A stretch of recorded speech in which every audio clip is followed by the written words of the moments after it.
Good morning students. आज के इस वीडियो में हम लोग क्लास 5 कंप्यूटर के लेसन नंबर 1 का सेकंड पार्ट, फर्स्ट पार्ट आप लोगों ने स्टडी किया था। आज सेकंड पार्ट का लाइन बाय लाइन रीडिंग करेंगे हम और एक्सप्लेन करेंगे। आपको ध्यान से सुनना और समझना है। Now I am going to share the screen. एक मिनट बेटे।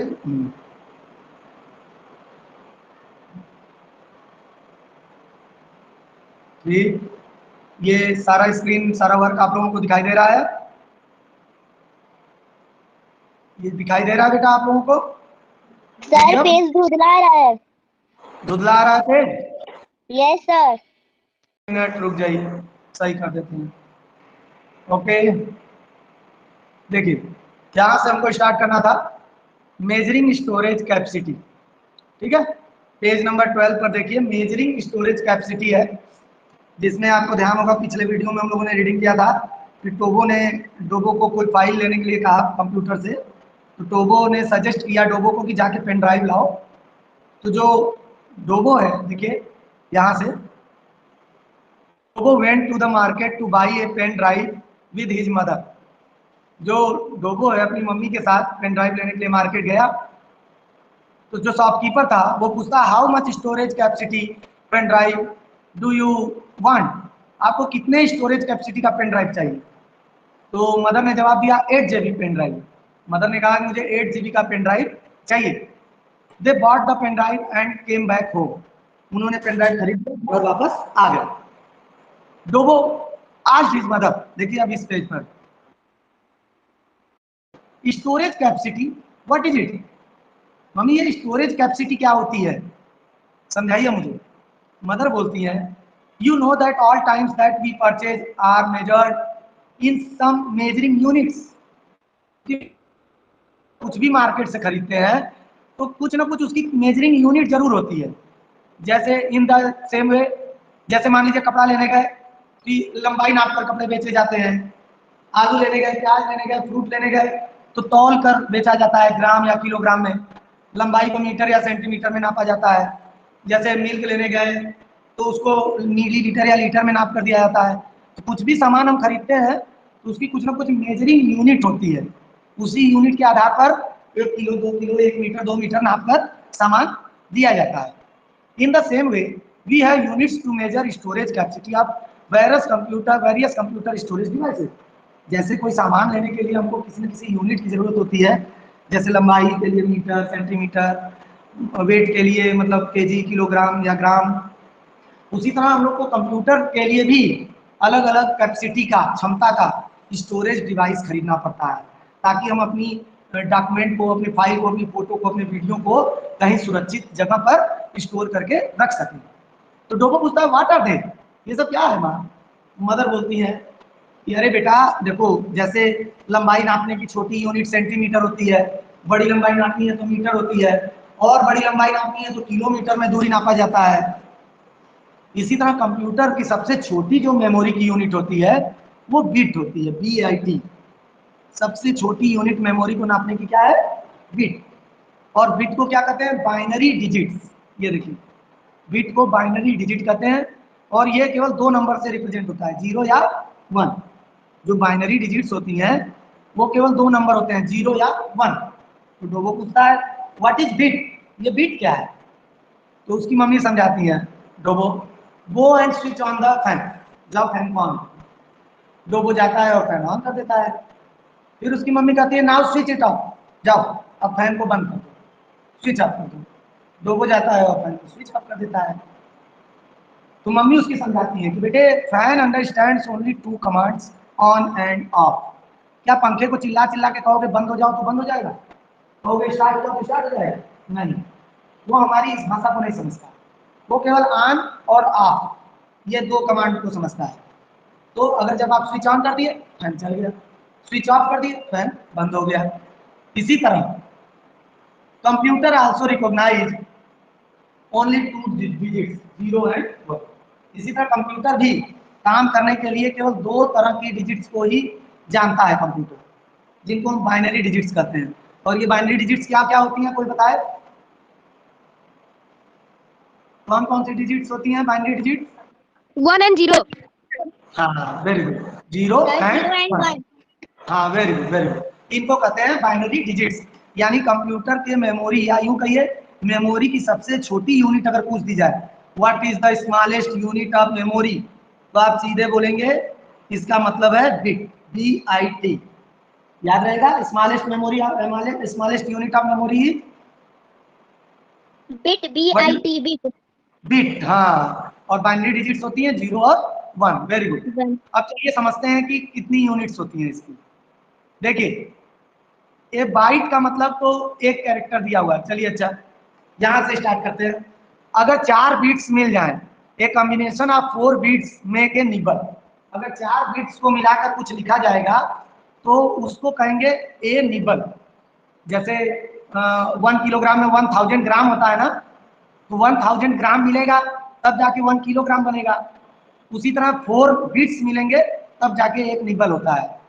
और 8 बिट्स अगर मिल जाए तो उसको मिलाकर क्या कहेंगे, ए बाइट। 1 निबल में कितने बिट्स होते हैं? Sir, 1 4। Nibble is equal to sir, 1 4। Nibble is equal to 4 bits, और 1 byte is equal to 8 bits. Sir and question. हाँ बोलिए। सर अगर 4 बाइट्स अगर एक निबल बनाते हैं और 8 बिट्स अगर एक बाइट बनाते हैं तो उस हिसाब से 2 निबल भी एक बाइट बनेंगे ना? क्या बेटा? 2? सर 2 निबल भी 1 बाइट बना सकते हैं ना? वेरी गुड वेरी गुड, बहुत अच्छे। बिल्कुल, रिप्रेजेंट हम कर सकते हैं, कह सकते हैं कि 2 nibble is equal to 1 byte. हम ये भी कह सकते हैं, क्योंकि भाई एक निबल में 4 बिट्स होते हैं और एक बाइट में 8 बिट्स होते हैं। तो यानी 8 को ब्रेक कर दें, 4 बिट्स प्लस 4 बिट्स, यानी 1 निबल प्लस 1 निबल, यानी 2 nibble. A byte is equal to 2 nibble हम कह सकते हैं। ठीक है, very good. Computer memory is measured in bytes. जो कंप्यूटर की मेमोरी होती है उसको हम लोग जब भी रिप्रेजेंट करते हैं, बोलते हैं बोलचाल की भाषा में, तो बाइट्स में ही रिप्रेजेंट करते हैं। एक बाइट का मतलब होता है एक कैरेक्टर। जब हम कोई काम करते हैं तो एक बाइट का मतलब एक कैरेक्टर। तो 1 बाइट में 8 बिट्स, 1 बाइट में 8 बिट, और 1 किलो बाइट में देखिए कितना दिया है, 1024 बाइट्स। 1 किलो बाइट में कितने बाइट्स होंगे? 1024। 1024 बाइट। ये सब याद होना चाहिए बेटा, आपके पेपर में ये सब आता है। अच्छा, अब देखिए, सबसे छोटी यूनिट तो बिट थी मेमोरी की, लेकिन कंप्यूटर मेमोरी की यहाँ बात हो रही है। तो कंप्यूटर मेमोरी में सबसे छोटी यूनिट, मतलब कहा जा रहा है कि कंप्यूटर मेमोरी को बाइट्स में रिप्रेजेंट करते हैं। तो 1 बाइट में 8 बिट्स, 1 किलो बाइट में 1024 बाइट्स। अब धीरे धीरे हम लोग बड़ी यूनिट की ओर बढ़ रहे हैं, जैसे सेंटीमीटर, फिर मीटर, फिर किलोमीटर। धीरे धीरे बड़ी यूनिट की तरफ बढ़ते हैं ना, लंबाई नापते हैं तो। उसी तरह पहले बाइट्स, फिर किलो बाइट्स। अब तीसरे नंबर पे देखिए ये लिखा है मेगा बाइट्स, इसको शॉर्ट फॉर्म में MB कहते हैं, 1 मेगा बाइट्स। तो 1 मेगा बाइट में क्या होगा, 1024 किलो बाइट हो जाएगा। देखिए 1 किलो बाइट में 1024 बाइट्स थे, और 1 मेगा बाइट में 1024 किलो बाइट्स हो गए। बाइट्स से किलो बाइट हो गए, यानी 1024 किलो बाइट को हम इस तरह भी लिख सकते हैं, 2 बार 1024 इंटू 1024 बाइट्स, हम लिख सकते हैं ऐसे। Yes sir. हाँ ठीक। अच्छा, बाइट हो गया, किलो बाइट हो गया, मेगा बाइट हो गया। इससे बड़ी एक यूनिट है जीगा बाइट। देखो 1 जीगा बाइट, जिसको जीबी कहते हैं शॉर्ट फॉर्म में। तो 1 जीगा बाइट में 1024 मेगा बाइट्स हो जाएगा। देखिए पहले बाइट्स था, फिर किलो बाइट्स हुआ, अब मेगा बाइट्स हो गया, 1024 मेगा बाइट्स। तो हम इसको ऐसे लिख सकते हैं, 1024 इंटू 1024 किलो बाइट्स, क्योंकि एक मेगा बाइट में 1024 किलो बाइट्स होते हैं, और 1 किलो बाइट में 1024 बाइट्स होते हैं। तो इसे 3 बार देखिए लिखा गया, 1024 इंटू 1024 इंटू 1024 बाइट्स। यहां तक बात समझ में आई कि अभी कंफ्यूजन है? बताइए, जिसको कंफ्यूजन है पूछ ले तुरंत, जिसको भी डाउट है तुरंत पूछ ले। नहीं डाउट है? एक यूनिट इससे भी बड़ी है, कोई बताएगा उस यूनिट का नाम? जैसे बाइट था, किलो बाइट हुआ, मेगा बाइट हुआ, जीगा बाइट हुआ, तो एक और बड़ी यूनिट है जिसका नाम है टेरा बाइट। ठीक है, TB, 1 टेरा बाइट, यानी ब्रैकेट में TB, इसमें नहीं दिया है, जानते रहिए। ये सब कंप्यूटर मेमोरी की यूनिट्स हैं, इसी में नापा जाता है स्टोरेज डिवाइसेस को। नहीं देखते हैं आप लोग, कहा जाता है मूवी डाउनलोड करते हैं तो कहते हैं हम लोग की अरे 500 MB का है, तो MB क्या होता है, यही मेगाबाइट होता है। देखिए 1 मेगाबाइट लिखा है, तो MB का मतलब मेगाबाइट। अगर आप कोई चीज एप्लीकेशन डाउनलोड कर रहे हैं सॉफ्टवेयर, तो उसमें लिखा रहता है 3 GB, या मोबाइल डाटा रोज का मिलता है 2 GB मिलता है ना। किसी ने नोटिस किया है, जब मम्मी पापा रिचार्ज करते हैं मोबाइल, तो पर डे का इंटरनेट यूज करने के लिए 2 GB मिलता है ना, नोटिस किया है किसी ने? Yes sir. हाँ, तो वो जीबी क्या है, यही गीगाबाइट है, यही गीगाबाइट। गीगाबाइट भी कहते हैं, गीगाबाइट भी कहते हैं, गीगाबाइट जनरली लोग कहते हैं, ठीक है। सर हाँ, sir what is the full form of TB? Terabyte. Okay sir. अब ये देखिए रिकॉल एक्टिविटी एक दी हुई है, इसमें क्या करना है आपको, छोटे छोटे 6 सर्कल्स कट करने हैं, एकदम छोटे, जो कि इस बॉक्स के अंदर पेस्ट हो जाए, इस बॉक्स के अंदर पेस्ट हो जाए। आप अपने मन का कलरफुल सर्कल बना सकते हैं, छोटे छोटे 6 सर्कल काट लिए, और एक एक सर्कल कितने को रिप्रेजेंट कर रहा है, 1024 बाइट को। तो बताइए 1 किलो बाइट वाले में कितने बाइट्स का तो मतलब कितने सर्किल पेस्ट करेंगे आप 1 किलो बाइट वाली लाइन में, सर इस लाइन में सर वन सर्किल पेस्ट करेंगे ना, क्योंकि 1 किलो बाइट में 1024 बाइट्स होते हैं, और एक सर्किल उतने को ही रिप्रेजेंट कर रहा है। तो आप लिख सकते हैं 1 मतलब एक सर्किल, पहले में एक सर्किल पेस्ट होगा, दूसरे में देखिए मेगाबाइट है, तो देखिए 1024 दो बार लिखा गया है मेगाबाइट में, ये देखिए MB वाले में। तो यानी दूसरे वाले में 2 सर्किल आप पेस्ट करेंगे, एक पहले वाले कॉलम में, एक दूसरे कॉलम में। इसी तरह गीगाबाइट वाले में 3 सर्कल, 1 2 3 तीनों में पेस्ट करेंगे, क्यों? क्योंकि देखिए यहाँ 1024 इंटू 1024 इंटू 1024 3 बार लिखा है। कर लेंगे आप लोग? Yes sir. वेरी गुड बेटे। अब आगे चलिए, ठीक है। और बाकी जो खाली रह जाएगा उसमें क्रॉस लगाना है। आप जब बन जाएगा तो नोटिस करेंगे एक राइट एंगल ट्रायंगल बन रहा होगा, जब बनाइएगा तो देखिएगा। Dobo, it means every storage device has some fixed storage capacity. Dobo कहता है इसका मतलब मम्मी हर एक स्टोरेज डिवाइस का कुछ फिक्स वैल्यू होता है।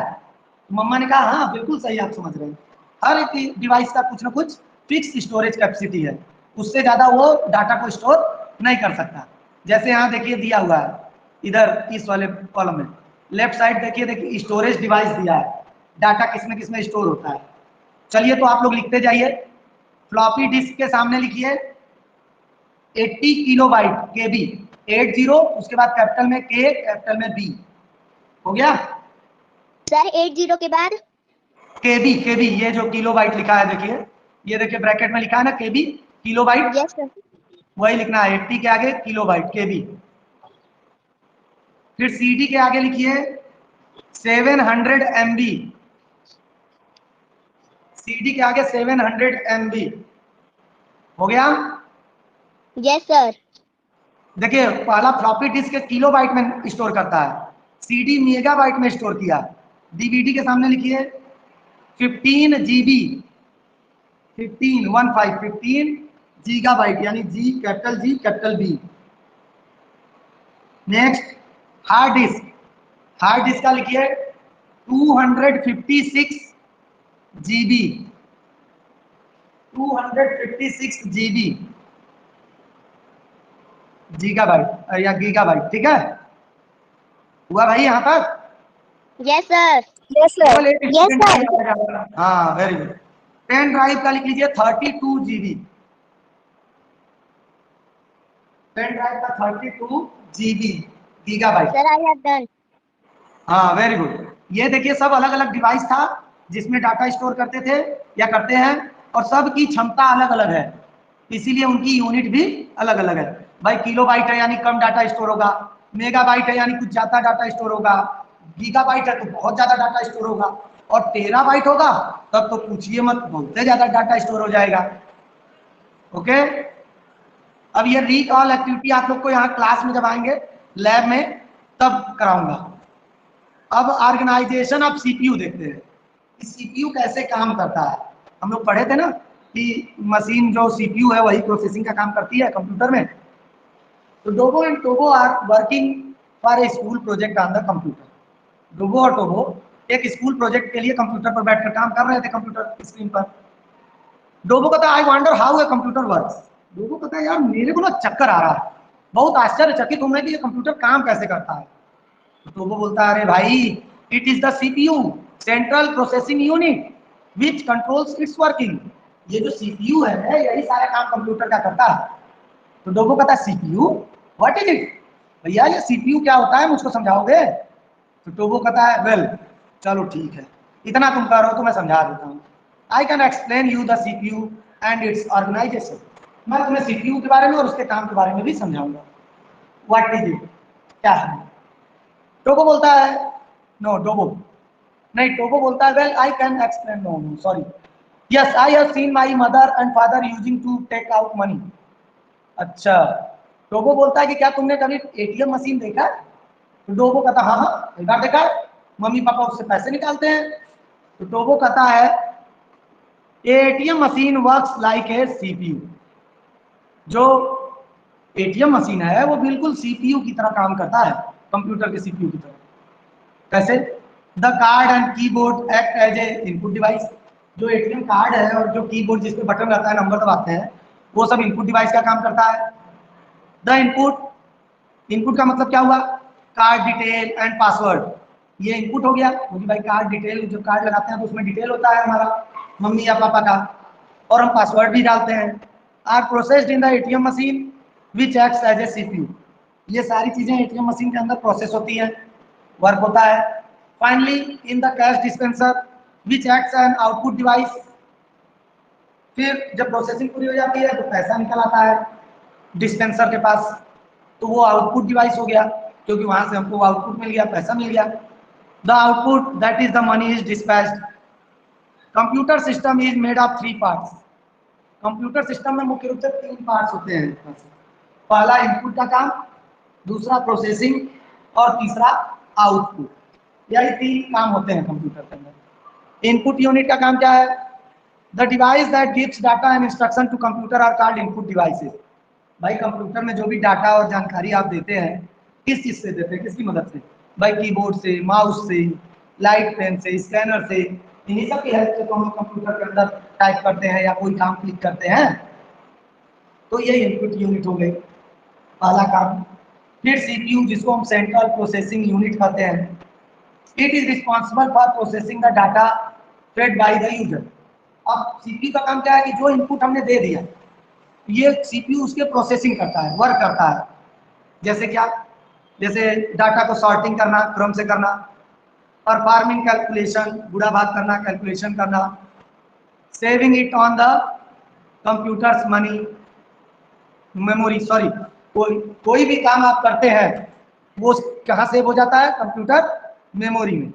और ये सीपीयू बिल्कुल भी कंप्यूटर के ब्रेन की तरह काम करता है, दिमाग की तरह। जैसे हमारा दिमाग है सब स्टोर करके रखता है, उसी तरह कंप्यूटर का दिमाग कौन है, सीपीयू। अब इस सीपीयू के भी 3 पार्ट्स हैं भाई। सब कुछ क्लियर है, सुनाई दे रहा है साफ साफ? Yes sir. Yes sir. समझ में भी आ रहा है कि बस सुनाई दे रहा है? सर आवाज भी आ रहा है। हाँ सर ठीक समझ है, आ रहा है। ठीक है। सीपीयू के भी 3 पार्ट्स हैं। पहला है सीयू जिसे हम कहते हैं control unit, controls all the components bye issuing control signal. जो कुछ भी सिग्नल मिल रहा है कंप्यूटर को उसे ये कंट्रोल करता है। फिर अगला है एएलयू जिसका फुल फॉर्म है arithmetic logic unit, arithmetic and logical unit. तो ये क्या करता है, performs all the calculations and carries out the instruction of a computer program. भाई क्या करना काम है इसका, एएलयू का कैलकुलेशन का सारा काम करता है। साथ ही साथ जो भी इंफॉर्मेशन डाटा है उसे सही जगह तक पहुंचाना काम है इसका।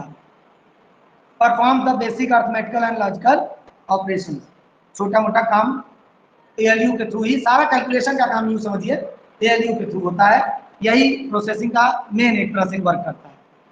फिर जब इतना काम आपने कर लिया तो भाई अब बाकी ये डाटा कहीं स्टोर भी तो होना चाहिए, नहीं तो पता चला लाइट चली गई और सारा काम आपका खत्म हो जाएगा। तो इसलिए इसको स्टोर करना मेमोरी में जरूरी है। तो उसके लिए एमयू मेमोरी यूनिट है, सीपीयू का 3rd part, stores data information and result of processing. जो भी आपने काम किया वो सारी चीज को ये क्या करता है, स्टोर कर लेता है। The result of the operation is stored in memory. जो कुछ भी काम कंप्यूटर ने किया वो सारा डाटा कहाँ स्टोर हो जाता है? कंप्यूटर की मेमोरी में। अच्छा, ये इनपुट डिवाइस हुआ, फिर ये सीपीयू हुआ। अब अगला है आउटपुट यूनिट। भाई जो काम आप कंप्यूटर पर कर रहे हैं वो उसका आउटपुट क्या आया ये कैसे पता चलेगा?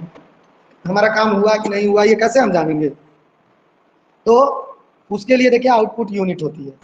द डिवाइसेस दैट डिस्प्लेज और give the result after processing of the data are called output devices. भाई जब आपकी प्रोसेसिंग पूरी हो गई, जैसे पेंट आप कर रहे हो, पेंटिंग बना रहे हो, तो पेंटिंग बनाते समय तो प्रोसेसिंग हुई। अब उसके बाद जो स्क्रीन पर दिख रहा है वही तो आउटपुट हुआ।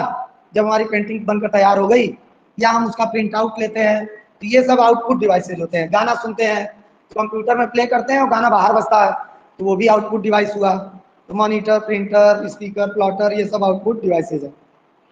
और इनपुट और आउटपुट डिवाइस को ना पेरिफेरल डिवाइस भी कहते हैं। ठीक है, इनपुट और आउटपुट डिवाइस का एक और नाम है, उसे पेरिफेरल डिवाइस भी कहते हैं। टोबो क्या बोलता है? Dobo, would you like to play another game? I have a wonderful game with me, check on the link given below to play the game. अगर आप लोग गेम खेलना चाहते हैं तो इस लिंक पे क्लिक कीजिए या कॉपी पेस्ट करके आप देख सकते हैं यूट्यूब में।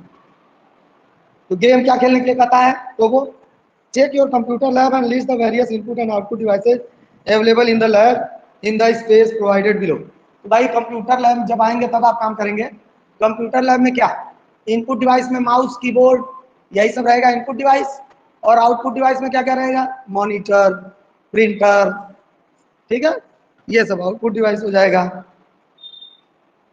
Speaker. Next IPO cycle, input processing output cycle क्या होती है? भाई मान लो आपको पिज्जा खाने का मन कर रहा है। पिज्जा खाने के लिए पहले आपको क्या करना पड़ेगा? जिस मटेरियल का पिज्जा बनता है वो मटेरियल कलेक्ट करना होगा, सही मात्रा में उसमें मसाले वगैरह, नमक वगैरह मिलाना होगा, जो भी मिलाते हैं। फिर ये तो हुआ इनपुट। उसके बाद आप उसे ओवन में रखेंगे प्लेट को मटेरियल के साथ, ये हो गया प्रोसेसिंग। भाई माइक्रोवेव में रखकर ही तो आप उसको गर्म करेंगे और जब गर्म हो गया उसके बाद आप प्लेट को निकाल कर बाहर रख देंगे। तो ये हो गया आउटपुट, यानी जो तैयारी आपने किया वो इनपुट हो गया, माइक्रोवेव में जो काम हुआ वो प्रोसेसिंग हो गई, और बाहर जब आपने निकाल दिया तो वो आउटपुट हो गया। चलिए इसमें बताइए क्या क्या करना है आपको? इनपुट, प्रोसेस और आउटपुट बताना है। टू रीच स्कूल, स्कूल पहुंचने के लिए सबसे पहला काम क्या करना होगा? भाई हमको टू कैच द बस, बस पकड़नी पड़ेगी अपनी, स्कूल बस। फिर स्कूल बस क्या करेगी? No sir. प्रोसेस यानी मूव करेगी। सर हाँ सर इनपुट में होगा कि हम लोग को स्कूल ड्रेस पहनना पड़ेगा, और सर प्रोसेसिंग में हम लोग सर नहीं बस से। ठीक है, वो सब सही है, वो तो पूरी चीजें हो जाएंगी। नाश्ता करिए फिर ड्रेस पहनिए। मान लीजिए अब इतना चीज लिखने के लिए इसमें जगह नहीं है। आप तैयार हो गए, ठीक। आप तो पहला काम स्कूल पहुंचने के लिए क्या करना पड़ेगा? आपको बस पकड़नी पड़ेगी ना। बस पकड़े, बस में बैठ गए, इनपुट हुआ। अब बस चल दी, ये प्रोसेसिंग हो गया। और जब आप अपने स्कूल पहुंचकर उतर गए तो ये आउटपुट हो गया। सही। इसी तरह कोई लेमनाइड बनाना है, मान लीजिए नींबू का जूस बनाना है आपको, ठीक है, लेमनाइड मीन्स नींबू पानी बनाना है। तो आपको सबसे पहले क्या करना पड़ेगा? एक ग्लास में भाई नींबू का रस, पानी और नमक लेना पड़ेगा। ये तो हो गया इनपुट। प्रोसेसिंग क्या होगा? मिक्स इट वेल, इसे अच्छे से मिक्स करेंगे। और फिर आउटपुट क्या हुआ? लेमनाइड इज रेडी, जूस रेडी हो गया। सही बोल रहा हूं ना मैं कि कुछ गलत बोल रहा हूं? बताइए। नो सर, सही बोल रहे हैं। हाँ, अगला टू इशू ए बुक। मान लीजिए लाइब्रेरी से हमको कोई बुक लेनी है, तो बुक लेने जाओगे तो आपको सबसे पहले क्या करना पड़ेगा? सर जिसमें सबसे पहले आपको अपना नेम और रोल नंबर रजिस्टर कराना होगा ना, नहीं तो लाइब्रेरियन देंगे ही नहीं बुक। तो सबसे पहले नेम एंड रोल नंबर को रजिस्टर में लिखेंगे, फिर सर्च द बुक, फिर उस बुक को ढूंढेंगे, एंड देन बुक आपको दी जाएगी, तब आपको बुक मिलेगा। इसी तरह कॉल ए पर्सन, किसी को आपको कॉल करना है, तो सबसे पहला काम आप क्या करेंगे? इनपुट मोबाइल नंबर फीड करेंगे या डायल करेंगे। डायल द मोबाइल नंबर, उसके बाद क्लिक करेंगे, मतलब कॉल करेंगे, प्रोसेसिंग होगा, और जब बात होने लगेगी तो आउटपुट हो गया। सही है बेटा, ये मैं जो बोल रहा हूँ? Yes sir. Yes sir. अब देखिए next, identify input input device, process output output device. तो पहला है to give a printed leave application to the class teacher. आपको अपने क्लास टीचर को एक प्रिंटेड लीव एप्लीकेशन देना है, मतलब कंप्यूटर पर टाइप करके फिर प्रिंट करके उस एप्लीकेशन को क्लास टीचर को देना है। तो आपको सबसे पहले इनपुट क्या करेंगे आप?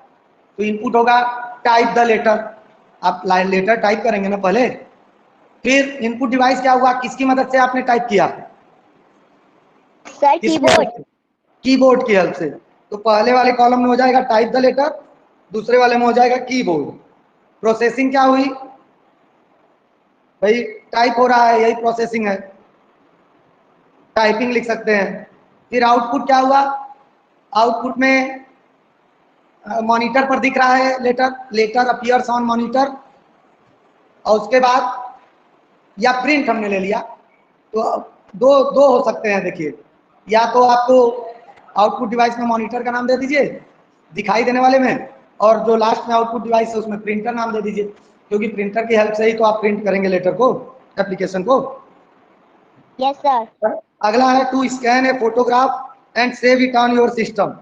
तो भाई फोटो स्कैन करना है तो सबसे पहला काम तो हमको एक फोटो चाहिए और एक स्कैनर चाहिए। तो इनपुट क्या हो जाएगा? Put the photo into the scanner. Scanner में फोटो को पहले सही जगह लगाना पड़ेगा। प्रोसेसिंग क्या होगी? स्कैन द फोटो, प्रोसेसिंग वाले कॉलम, अच्छा हाँ, पहले कॉलम में होगा put the photo in scanner, input device हो गया स्कैनर, प्रोसेसिंग हो गया स्कैन द फोटो, आउटपुट हो गया स्कैन्ड फोटो की फोटो स्कैन हो गया, और आउटपुट डिवाइस हो गया स्कैनर। नहीं नहीं, आउटपुट डिवाइस मॉनिटर हो गया, सॉरी। फोटो स्कैन होने के बाद मॉनिटर पर ना दिखाई देगा फोटो, फोटो मॉनिटर पर दिखाई देगा, ठीक है। अगला टू मेल, अब इसको आप लोग सोच के लिखिएगा, तो to mail the saved photograph to your teacher. अच्छा चलिए बताइए, आपके मेल पर कोई आपकी फोटो है, तो मेल पर है फोटो, तो सबसे पहला काम आप क्या करते हैं? सबसे पहला काम आपको फोटो को सिलेक्ट करना पड़ता है, डाउनलोड करके सिलेक्ट करेंगे। तो सिलेक्ट किसकी मदद से करेंगे? माउस की हेल्प से। तो लिखिए इनपुट में सिलेक्ट फोटो, इनपुट डिवाइस में मॉनिटर, प्रोसेसिंग में क्या हुआ भाई? फोटो को डाउनलोड द फोटो, हम लोगों ने फोटो डाउनलोड किया, या प्रोसेस में हो जाएगा मेल द फोटो, प्रोसेस में हो जाएगा mail the photo. Output device क्या रहेगा, मतलब आउटपुट क्या रहेगा? Mail sent, mail MEIL, mail sent SENT, और आउटपुट डिवाइस क्या रहेगा? मॉनिटर, क्योंकि जो मेल हमने भेजा है वो किस पर दिखेगा? स्क्रीन पर, मॉनिटर पर, तो वो भी आउटपुट डिवाइस हुआ, ठीक है। अब चैप्टर फिनिश होने वाला है, ध्यान से सुनिए थोड़ा सा। असेसमेंट एक्टिविटी, पहली एक्टिविटी है Rahul downloaded files of 3072 MB। इतने MB का राहुल ने कोई फाइल डाउनलोड किया। He has to submit these files to his teacher. उसे इस फाइल को अपने टीचर को सबमिट करना है। Can you help him by suggesting him weather he should use CD और पेन ड्राइव। क्या आप उसकी मदद कर सकते हैं कि वो CD खरीदे स्टोर करने के लिए या पेन ड्राइव? बताइए भाई। पहला क्वेश्चन पूछ रहा है how many CD he required to store these files. आप लोग बताइए। 3072 MB का फाइल है, और हम जानते हैं कि 1 MB में 1 मेगाबाइट में 1024 बाइट्स होते हैं, सॉरी 1 गीगाबाइट में 1024 MB होते हैं। तो कितनी CD की जरूरत पड़ेगी बताइए? एक CD में 1000, 1 MB में, बताओ भाई जल्दी से कैलकुलेट करके सर मुझे बताइए। 1 गीगाबाइट में 1024 MB होता है, तो 3 गीगाबाइट में हो जाएगा 3072 MB। तो 3072 MB को स्टोर करने के लिए 3 गीगाबाइट का CD चाहिए। तो अब CD अगर 1-1 गीगाबाइट की है तो 3 CD की जरूरत होगी, ठीक है। और Yes, कितनी sir. पेन ड्राइव की जरूरत होगी बताइए? 2 GB अगर कैपेसिटी है पेन ड्राइव की, मान लीजिए कोई पेन ड्राइव आपके पास है, उसकी कैपेसिटी केवल नहीं सॉरी 2 GB है। एक पेन ड्राइव आपके पास है और उसमें 2 गीगाबाइट डाटा स्टोर हो सकता है, तो आप बताइए कि एक पेन ड्राइव में ये फाइल स्टोर हो जाएगी? No, sir. हाँ, क्यों? क्योंकि जो पेन ड्राइव है वो 3 गीगाबाइट अरे 2 गीगाबाइट का है और फाइल है 3 गीगाबाइट की, तो एक पेन ड्राइव में पूरी फाइल स्टोर नहीं होगी, नहीं होता। 2 पेन ड्राइव की जरूरत होगी। तो लिख दीजिए 2 GB वाले का तो 2 लिख दीजिए, 2 GB के आगे 2। और एक पेन ड्राइव है जिसकी स्टोरेज कैपेसिटी 8 गीगाबाइट है, तो अब फाइल को स्टोर करने के लिए कितने पेन ड्राइव की जरूरत होगी बताइए? Sir, 1 के, 3. क्योंकि एक ही पेन ड्राइव की जरूरत होगी ना, फाइल तो 3 GB की है तो, और Yes, pen sir. Drive 8 GB का है, तो एक ही पेन ड्राइव में पूरी फाइल आ जाएगी 3 GB, जबकि 2 GB वाले पेन ड्राइव में जो है नहीं आ पाती। यहाँ तक समझ में आया सबको कि नहीं, पहले बताओ? Sir, आ गया. Yes, sir, आ गया। एक ही नहीं, सबको समझ में आ रहा ना? Yes, sir. ठीक, चलिए next. According to you which should be the most appropriate storage device to be used this purpose and why? आप बताइए अब आप लोग कि अगर इस तरह से हमको एक कंप्यूटर से दूसरे कंप्यूटर में फाइल ले जाना है या स्टोर करके रखना है, तो उसके लिए कौन सा वाला स्टोरेज डिवाइस सबसे अच्छा है? मतलब CD की पेन ड्राइव, क्या बताइए? अपनी फाइल को स्टोर करने के लिए CD अच्छा है कि पेन ड्राइव अच्छा है? Sir pen Sir, drive. CD. Pen drive. चलिए पेन ड्राइव वाले बताइए क्यों अच्छा है, फायदा क्या है उससे?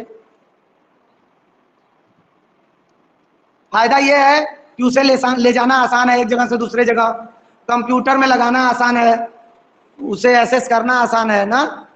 और CD में क्या है कि CD में भी ले जाना पेन ड्राइव से तो थोड़ा मुश्किल ही है भाई, बड़ा होता है CD, तो जेब में उसे रखने में प्रॉब्लम होगी, फिर उसे रन कराने में थोड़ा सा भी स्क्रैच पड़ गया तो डाटा डिलीट हो जाता है, तो CD की तुलना में पेन ड्राइव ही ज़्यादा अच्छा है।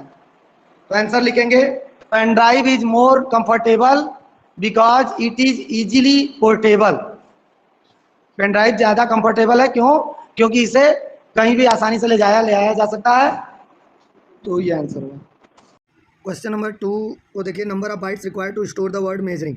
अब एक कैरेक्टर को एक बाइट रिप्रेजेंट करता है ना, तो अब यहाँ देखिए कितने कैरेक्टर्स यानी वर्ड लेटर्स हैं, MEASURING, मेजरिंग 9 है, तो यानी हमें 9 बाइट्स की ज़रूरत पड़ेगी। तो 2 वाले में देखिए यहाँ पर NINE 9 हम लोग लिख देंगे। अगला देखिए 5th वाला, data format to store binary numbers. तो भाई बाइनरी नंबर्स तो 0 और 1 से रिप्रेजेंट होते हैं और ये न्यूमेरिक नंबर है, तो डाटा फॉर्मेट जो बाइनरी नंबर्स के लिए होगा वो क्या होगा? न्यूमेरिक।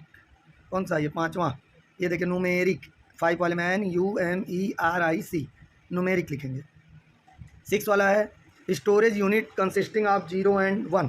तो भाई स्टोरेज यूनिट जो मेमोरी में यूज होती है वो हमारा बाइनरी सिस्टम, उसी में 0 और 1 से रिप्रेजेंट किया जाता है, तो जो ये स्टोरेज है इसको हम लोग लिखेंगे बाइनरी।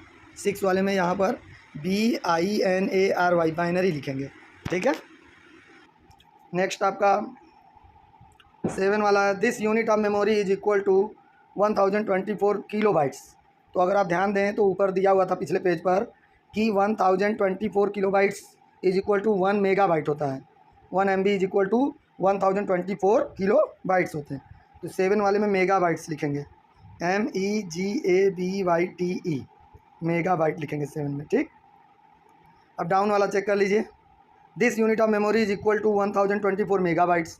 अब मेगाबाइट्स आ गया तो ये 1 गीगाबाइट्स में 1024 मेगाबाइट्स होते हैं 1 गीगाबाइट में, तो 1 वाले में गीगाबाइट्स देखिए यहाँ GIGABYTE गीगाबाइट लिखेंगे। Next 8 of these make a bite. एक बाइट में कितने बीट्स होते हैं? अभी पढ़ाया गया सिखाया गया है आपको, 1 byte is equal to 8 bits होते हैं। 8 तो लिखा है लेकिन बीट्स नहीं लिखा है, तो थर्ड वाले में यहाँ BIT हो जाएगा, 8 bit. Next this unit of memory is equal to 1024 bytes. तो ध्यान होगा आपको 1 kilobyte is equal to 1024 bytes होता है, ठीक है। 1 kilobyte is equal to 1024 bytes. तो ये यहाँ पर हो जाएगा किलो बाइट, 1 वाले में किलो बाइट, KILOBYTE, ठीक। आगे नेक्स्ट है 6, दिस स्टोर्स 1 कैरेक्टर और लेटर। तो 1 कैरेक्टर के लिए 1 बाइट होता है, यानी यहाँ 6 वाले में हम लोग को बाइट लिखना पड़ेगा, BYTE। फिर लास्ट देखिए दिया हुआ है कलेक्शन ऑफ 4 बिट्स। 4 बिट मिलाने पर क्या बनता है, निबल, NIBBLE। 4 बिट्स मिलाने पर निबल बनता है, NIBBLE। तो पहले का हो गया आंसर, सुन लीजिए एक बार। यहाँ 2 वाले के लिए 9, 5 वाले का न्यूमेरिक, 6 वाले का हो जाएगा बाइनरी, 7 वाले का हो जाएगा मेगाबाइट, 1 वाले का गीगाबाइट, फिर बीट्स, 3rd का बीट्स मतलब BIT, 4 का किलो बाइट KILOBYTE, और उसके बाद 6 का बाइट BYTE, 8 का हो जाएगा निबल NIBBLE। उसके बाद यहाँ देखिए 3rd क्वेश्चन में कंप्यूटर और उसके पार्ट्स जो डिवाइस की उसमें ज़रूरत होती है काम की, वो सब है दिया हुआ और उन सब का नंबरिंग कर दिया गया है। 1 monitor, 2 modem, 3 system unit, 4 mouse. अब करना है आपको क्या है कि 2 कॉलम बनाने हैं, एक इनपुट डिवाइस का और एक आउटपुट डिवाइस का। तो इनमें से जो इनपुट डिवाइस है उनका नंबर इनपुट वाले कॉलम में, जो आउटपुट डिवाइस है उनका आउटपुट वाले कॉलम में लिख देना है। तो देखिए कीबोर्ड माउस और सिस्टम यूनिट, ये तो इनपुट वाले डिवाइस हो जाएंगे, यानी 3, 4 एंड 7। जबकि मॉनिटर, मॉडेम, स्पीकर, प्रिंटर ये सब हो जाएंगे आउटपुट डिवाइस। तो 1, 2, 5, 6 ये आउटपुट डिवाइस हो जाएगा। तो आई होप कि आपको समझ में आ गया होगा पूरा चैप्टर अच्छे से। चैनल पर अगर नए हैं तो सब्सक्राइब कर दें, और वीडियो अच्छा लगे तो ज़रूर लाइक करें, शेयर करें। Thank you.